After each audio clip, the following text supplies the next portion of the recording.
जो मैंने भी कहते धर्मांतरण धर्मांतरण चलुची से मैंने यह वीडियो निहाती देखा आवश्यक। देशर संविधान कौन कहूँ केमी कहूँ आहा केमी प्रकार कहूँ।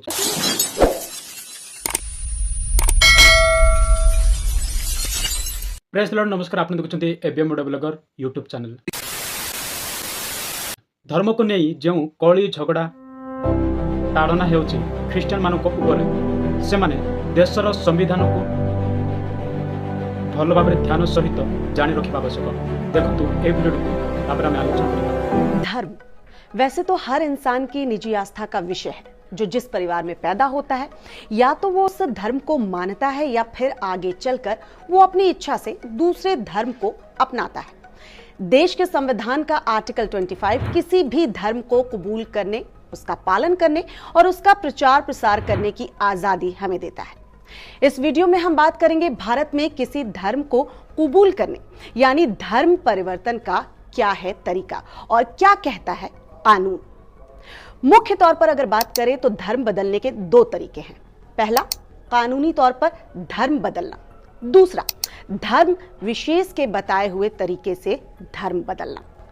कानूनी रूप से धर्म परिवर्तन के लिए सबसे पहले धर्म को बदलने का एक एफिडेविट बनवाना होता है।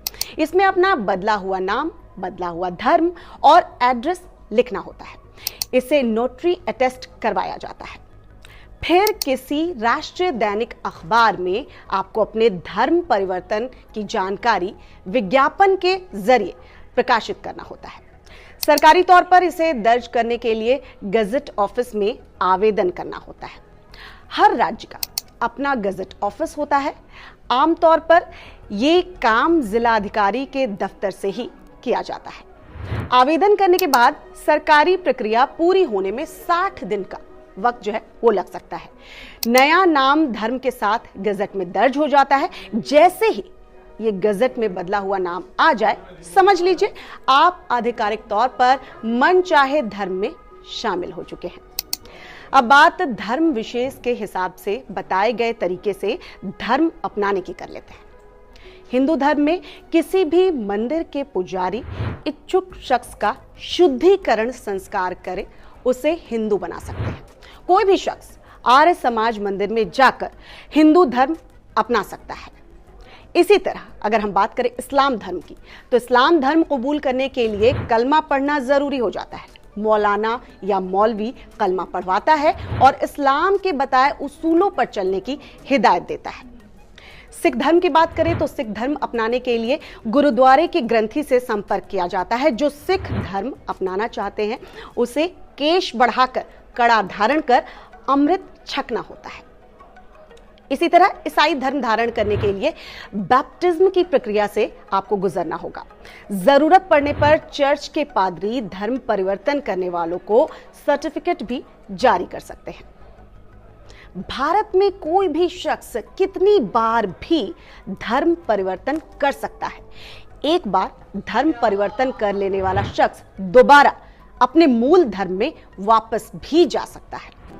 एठू आपण निश्चय क्लारिफाई हेले जे धर्मांतरण धंद को ये केते थर धर्म को परिवर्तन करि पारबो आ केते बेले करि पारबो, काहे की करि पारबो आ केउ माध्यम रे करबो, ताहा आम देशर संविधान ही समस्त को स्वीकृति देछि जे के जेते थर मध्य निजर धर्म को निजर इच्छा को बदलै पारिबो।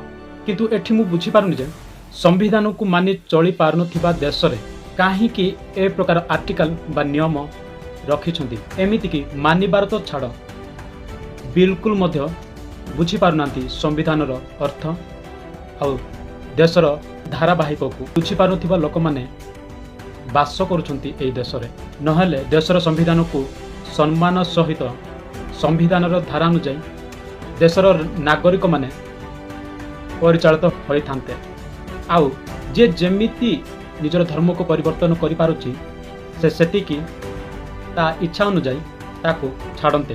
कारण स्वाधीन पाइछे निज इच्छा रे एवं निजर देशर संविधान अनुଯାयी चलते।